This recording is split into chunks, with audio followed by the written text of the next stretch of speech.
Bonjour et bienvenue dans ce live. Mon nom est Martine Gariepi et depuis 5 ans, j'aide les travailleurs autonomes et les entrepreneurs à récupérer l'argent qu'ils perdent trop souvent et depuis trop longtemps à cause de leur peur et de leurs doutes.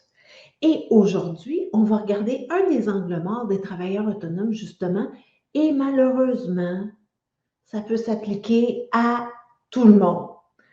On va regarder comment augmenter votre ouverture à recevoir aujourd'hui ensemble. Alors, je vous souhaite la bienvenue. Si vous écoutez en direct, gênez-vous pas pour mettre des commentaires. Et si vous l'écoutez en rediffusion, vous avez juste à me taguer et puis je vais pouvoir répondre à vos commentaires, à vos questions ou vous pouvez les inscrire ci-dessous si vous l'écoutez sur YouTube. Alors, merci d'être là. Et aujourd'hui, j'ai 3 façons pour augmenter votre capacité, votre ouverture à recevoir. La première façon, c'est pas très compliqué. Là, je regarde ma feuille juste pour être sûre que je n'oublie pas. Est-ce que vous avez tendance à vous permettre certaines choses à condition que... Donc, je vous donne un exemple. OK, je ne peux pas rencontrer l'amour dans ma vie tant et aussi longtemps que je n'ai pas perdu 10 livres. Ou, je ne sais pas, je ne peux pas augmenter mes prix à condition, je peux augmenter mes prix à condition que j'ai fait telle formation. Ou, tant et aussi longtemps que je n'ai pas telle note dans tel examen, je ne peux pas me sentir fière de moi. Donc, faites juste regarder si votre capacité à recevoir est conditionnelle à avoir atteint un certain but ou à avoir fait quelque chose.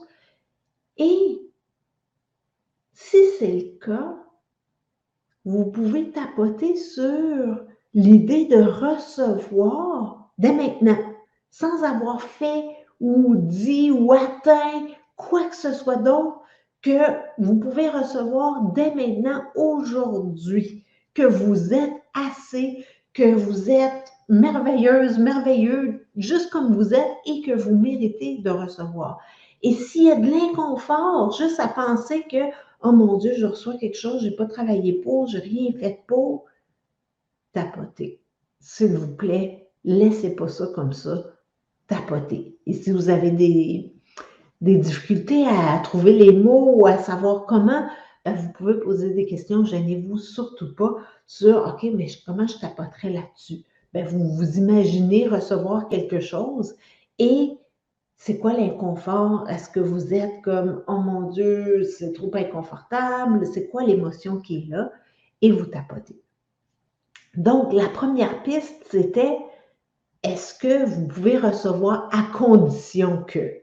Et c'est de voir si je recevais tout simplement dès maintenant parce que je suis assez déjà.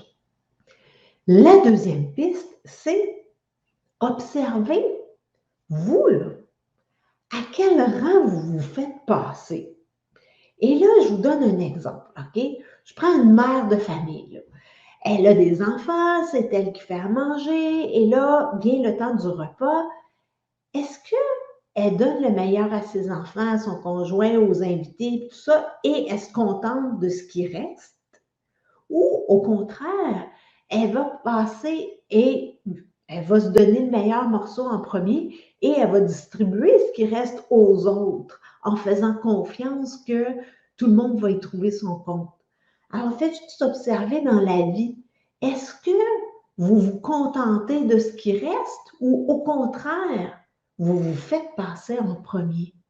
Et si vous vous contentez de ce qui reste, est-ce que l'univers va vous envoyer le meilleur ou il va vous envoyer des restants? Je fais juste poser la question. Je n'ai pas de réponse. Mais c'est à réfléchir, à méditer.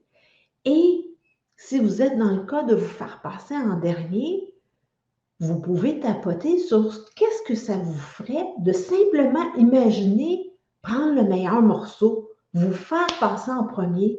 Et vous faire passer en premier, ça veut dire aussi parfois de refuser de l'aide à quelqu'un qui en a besoin parce que vous êtes trop fatigué ou peu importe, parce que vous avez choisi de garder ce temps-là pour vous. Alors, faites juste observer. Donc, ça, c'était la deuxième piste. Et la troisième piste, c'est une piste qui est plus envers les autres. Donc, est-ce que vous, quand vous recevez quelque chose, est-ce que vous vous sentez redevable envers l'autre personne ou vous êtes simplement complètement ouverte à recevoir et vous dites merci, ou si votre cerveau se met déjà à se faire aller en disant oh mon Dieu, qu'est-ce que je vais être obligée de faire pour elle ou pour lui, me donner quelque chose là, qu'est-ce que ça implique? Si vous êtes dans ce genre de calcul-là, c'est sûr que votre ouverture à recevoir n'est pas tout à fait grande. C'est un petit peu défaillant. Et la plupart du temps, là, quand on donne quelque chose, faites juste vous imaginer, vous, quand vous donnez quelque chose, vous le donnez avec votre cœur. Vous attendez pas nécessairement à recevoir quelque chose en retour. Alors, demandez-vous, où est-ce que vous avez appris ça, que si vous recevez quelque chose, vous êtes redevable au-delà d'un simple merci beaucoup.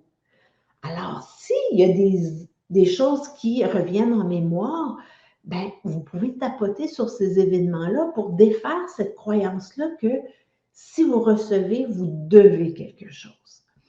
Alors, plus vous allez affaiblir cette croyance-là en travaillant sur les événements qui soutiennent la croyance, la table, ben, plus vous allez être capable de recevoir ouvertement et sans penser à nécessairement donner en retour.